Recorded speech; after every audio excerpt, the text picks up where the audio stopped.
Hello friends, स्वागत है आप सभी का आपके अपने यूट्यूब चैनल स्टडी विद सुमन में। आज हम बात करेंगे कि एज अ हाउसवाइफ मैं भी स्ट्रगल कर रही हूँ कि मैंने किस तरह से पढ़ाई किया है। मुझे हमेशा कमेंट आते रहता है कि बच्चे और बेबी के साथ में कैसे पढ़ें, ससुराल में हैं, मुझे भी रहना पड़ता है ससुराल में और फिर पढ़ाई वहाँ पे बिल्कुल नहीं हो पाता है। और ये चीज़ कोई नहीं समझता कि हम घर के भी काम करते हैं, ये चीज़ कोई नहीं समझता है कि हमें कितना काम होता है। हम बच्चे को भी संभालते हैं, पढ़ाई के लिए टाइम निकालना बहुत मुश्किल होता है, पर फिर भी हम पढ़ना चाहते हैं, फिर भी हम कुछ करना चाहते हैं, क्योंकि हमें पता है कि अगर हम कुछ नहीं करते हैं तो हमारे लाइफ ऐसे ही ज़िंदगी भर किचन में काम करते करते गुजरने वाला है। इसलिए खुद के लिए कुछ करना चाहते हैं, खुद की रिस्पेक्ट करने के लिए कुछ करना चाहते हैं, क्योंकि ऐसे रिस्पेक्ट तो मिलता नहीं है। आप 24 घंटे कुछ भी कर लो, कितना भी कर लो, क्या किया, इस टाइप का सुनने को मिलता है। बहुत सारे कमेंट भी आते हैं, तो मैं उन बहनों के लिए बोल रही हूँ, आप अभी सीटेट क्वालिफाई करो, उसके बाद आप कोई भी, जैसे कि BPSC TRE4 निकल रहे हैं, चाहे कोई भी वैकेंसी KVS NVS या फिर DSSS भी कोई भी वैकेंसी निकलती है तो आप उसके लिए अप्लाई ज़रूर करें। आपका मोटिवेशन डाउन मत कीजिए, क्योंकि अगर आप मोटिवेशन नहीं रहोगे, आप अच्छे से पढ़ाई पे ध्यान नहीं दोगे तो आपका पढ़ाई वीक हो जाएगा, जिसके वजह से आप एग्ज़ाम क्लियर नहीं कर पाओगे। हमें पता है कि अभी पेपर के लिए बहुत ज़्यादा टाइम नहीं बचा है, बहुत कम टाइम है। इतना कम टाइम में हमारा सीरियस होना जायज़ है। हम पढ़ाई करने के लिए चाहते तो हैं कि हम बहुत सारा पढ़ाई करें, बहुत सारा टाइम निकले, पर नहीं हो पाता है, क्योंकि हम एक हाउसवाइफ हैं और हमारे पास इतना बर्डन होता है घर के काम का, बच्चों का, बच्चे ने खाना खाया नहीं खाया उसके कपड़े चेंज करना, उनको सुलाना, उनको सब कुछ करना। तो एज अ हाउसवाइफ आपको लगातार 5 से 7 घंटे, 8 घंटे, 10 घंटे पढ़ने को टाइम तो नहीं मिलेंगे, क्योंकि स्टूडेंट लाइफ में अलग सिचुएशन होता है। हम लगातार कंटिन्यू एक बार बैठ गए, अगर हमें पानी भी चाहिए होता है तो मम्मी ला के पहुँचा देती है, पर वो चीज़ हम अभी मिस करते हैं, क्योंकि अगर आपको पानी पीना है तो आपको उठना पड़ेगा और जा कर के पानी ला के पीना पड़ेगा। तो आप उसके लिए आप जहाँ बैठते हैं पढ़ने के लिए, वहाँ पानी बोतल भर के रखा कीजिए। मैं भी ऐसे ही करती हूँ, मैं जग में पानी भर के रखती हूँ, क्योंकि मुझे कोई ला के देने वाला नहीं है। ऑफ कोर्स आपके लिए भी कोई भी कुछ भी चीज़ ला के देने वाला नहीं है, तो आप खुद लाइए और आप खुद स्ट्रॉन्ग बनिए और आप अपने लिए खड़ा होइए। पहली बात, आपको टाइम निकालना पड़ेगा, आपको टाइम मिलेगा नहीं, आपको टाइम निकालना पड़ेगा। आपको टाइम बिल्कुल नहीं मिलेगा, आप सोचोगे कि मुझे मिल जाएंगे टाइम, तो वो चीज़ पॉसिबल नहीं है। आप सुबह उठिए, कोशिश कीजिए। मैं ये नहीं बोल रही हूँ कि 4 बजे उठ जाओ, क्योंकि सब हाउसवाइफ की रूटीन, सब हाउसवाइफ का डे टू डे लाइफ की जो दिनचर्या का जो काम है वो अलग अलग होता है। तो आप अपने अकॉर्डिंग आप टाइम निकालिए, कोशिश करिए सुबह में थोड़ा बहुत नोट्स जो भी CDP है उसको रिवीजन करने का। CDP रिवीजन कर लिया, क्योंकि CDP सबसे मोस्ट इम्पॉर्टेंट है सीटेट के लिए, या फिर आप इसका KVS का एग्ज़ाम देंगे उसके लिए, DSSS भी का एग्ज़ाम देंगे उसके लिए, सब चीज़ के एग्ज़ाम के लिए। तो आप कोशिश कीजिए कि CDP को फोकस कीजिए। CDP होने के बाद आप EVS का जो नोट्स है आप उसको रिवीजन कीजिए, क्योंकि वो जिसका जो NCERT का नोट्स है वो थोड़ा सा टफ होता है, उसको माइंड में बिठा के रखना थोड़ा सा ही मतलब बार बार रिवीजन करना पड़ता है। आप मैथ सॉल्व कीजिए दोपहर के टाइम पे, और फिर आप कोशिश कीजिए कि उनका CDP वाला भी कवर हो। एक दिन में सारा चीज़ कवर करने का कोशिश मत कीजिए, आप कोशिश कीजिए पार्ट पार्ट में डिवाइड करके करें। जैसे मान लो आपने आधा घंटा पढ़ाई किया CDP, तो आप थोड़ा सा कोई काम कर लो अगर आपको टाइम मिल रहा है तो। अगर टाइम है पढ़ने का और अभी, तो आप CDP को लगातार कंटिन्यू करो जब तक आपके पास टाइम है। टाइम ख़त्म हो गया, कोई और काम आ गया, आप काम ख़त्म कर लो थोड़ी बहुत, उसके बाद आप फिर से पढ़ने के लिए बैठ सकते हो। फिर से पढ़ने बैठो तो आप अगला नोट्स लेके बैठो, जैसे EVS ले लिया, चाहे मैथ्स का रिवीजन करने के लिए ले लिया, चाहे आप मैथ्स का पेडागोगी ले लिया, चाहे हिंदी की CDP ले ली, चाहे आप इंग्लिश की CDP ले ली, इसको रिवीजन कीजिए, आप अपने अकॉर्डिंग लीजिए। उसके बाद अब अगर आपने टेस्ट देना स्टार्ट नहीं किया है तो आप प्लीज़ टेस्ट देना स्टार्ट कीजिए। मैं भी यही सजेशन करूँगी कि बुक से टेस्ट दीजिए, बुक आप ऑर्डर कर लीजिएगा। अगर आपके पास है तो बहुत अच्छी बात है, कोई भी कंपनी की है इट्स ओके, बहुत अच्छी होती है सारी कंपनी की। तो आपके पास PYQ होनी चाहिए। PYQ से आप टेस्ट लगाइए। टेस्ट लगाने के बाद जब आपके मार्क्स आते हैं, मुझे कमेंट आते हैं कि मैं दीदी मेरे को ना टेस्ट में इतने मार्क्स आए, मुझे टेस्ट में इतने मार्क्स आए, टेस्ट में इतने मार्क्स आए। आपके कितने आ रहे हैं आप उसको छोड़ो ना, आप क्यों उसको ध्यान दे रहे हो। आ गया ठीक है, आपने देख लिया, पर आपके CDP में सपोज़ 30 आउट ऑफ 25 आए, 5 क्यों नहीं आए, आप उसको तो गौर नहीं कर रहे हो, आप उसको नहीं देख रहे हो।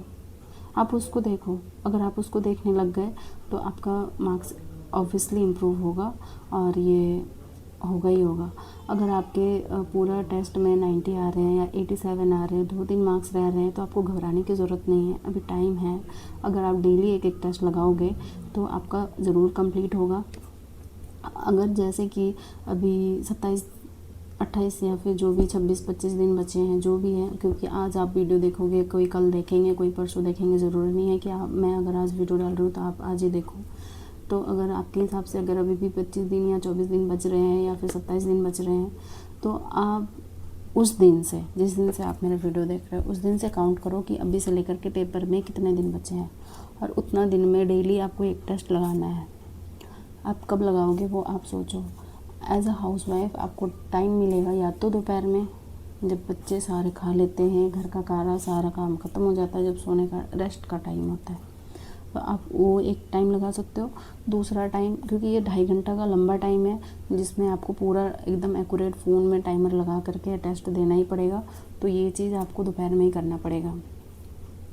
या फिर आप रात में कर सकते हो, क्योंकि रात में जब सब खाना पीना खा के सो जाते हैं, जब अपना रेस्ट के लिए चले जाते हैं, तब आप फ्री होते हो, तब आप कोशिश करो कि पढ़ाई करने का। अगर आप रात में जैसे डिस्टर्ब होते हो, बड़े वाली लाइट नहीं जला सकते, तो आप इस तरह का एक छोटा सा लाइट मंगा सकते हो। देखो ये वाला, इससे जलता है और मैं इसी से पढ़ाई करती हूँ, तो आप इस तरह का लाइट मंगा लो। आपका इजीली 150 तक में आ जाएंगे। मीशो से मैंने ऑर्डर किया था, बहुत अच्छा है, मुझे टेस्ट देने के लिए, पढ़ने के लिए रात को बहुत काम आता है। आप ये यूज़ करो और कोशिश करो टेस्ट लगाने की। टेस्ट क्यों लगाना है, क्योंकि आपको पता चलेगा आपकी वीक एरिया क्या है। अगर आप सिर्फ पढ़े जा रहे हो तो आपको नहीं पता चलेगा कि आपका पढ़ाई किस लेवल पे जा रहा है, किस दिशा में जा रहा है, कितनी और करनी है, क्या करनी है।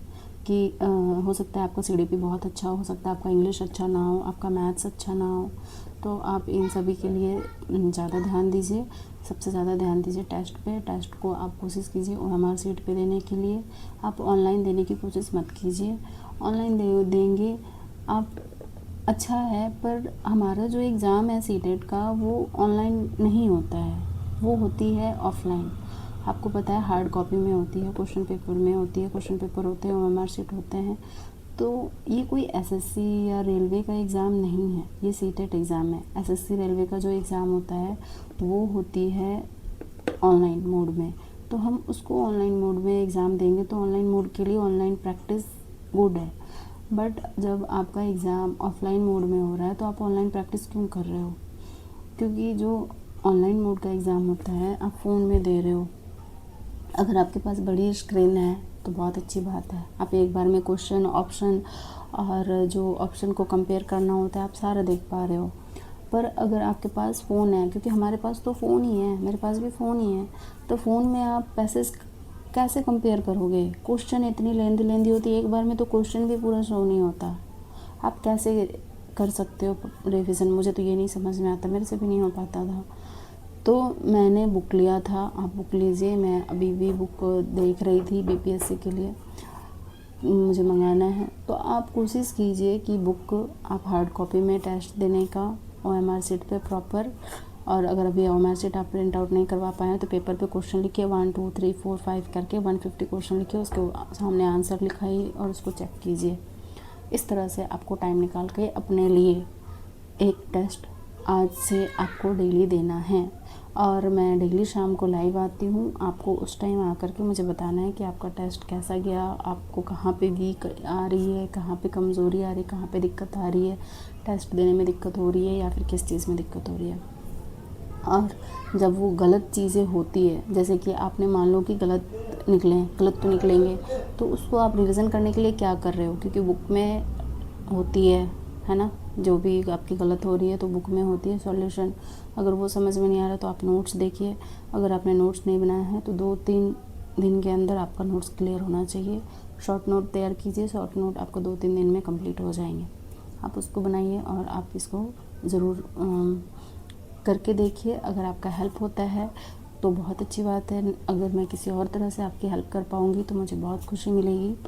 मैंने लाइव आने का सोचा है आप लोगों के लिए, क्योंकि मैं सारा डाउट आपका क्लियर नहीं कर पाती हूँ। मैं कोशिश करती हूँ कि हर कमेंट पे वीडियो बनाऊँ, बट जितना भी रियल जो प्रॉब्लम होती है वो तुरंत सॉल्यूशन नहीं हो पाता है, टाइम बहुत कम है, इसलिए मैं कोशिश करती हूँ लाइव आने की। तो मुझे भी काम होता है, तो मैं काम ख़त्म करके, जैसे कि रात के 8 बजे आने का सोच रही थी, बट काम नहीं हो पाता है ख़त्म। मैं भी हाउसवाइफ हूँ, खाना बनाना होता है, बच्चे को देखना होता है, तो मैं 9 बजे आया करूँगी और 9 बजे मैं लाइव आऊँगी पक्का। और आपको उस टाइम ज्वाइन करना है, आपको डाउट बताना है, आपने टेस्ट लगाना है, टेस्ट में कितने मार्क्स आए हैं वो बताने हैं, मुझे शेयर करना है। एज़ अ हाउसवाइफ मैं चाहती हूँ कि मेरे जैसे हाउसवाइफ बहुत सारे आगे बढ़ें और अपना पढ़ाई कंप्लीट करें। किसी भी तरह की दिक्कत होती है तो मैं हूँ यहाँ पे, आप कमेंट कर सकते हैं। मिलते हैं अगले वीडियो में, आज के लिए बस इतना ही। Thank you.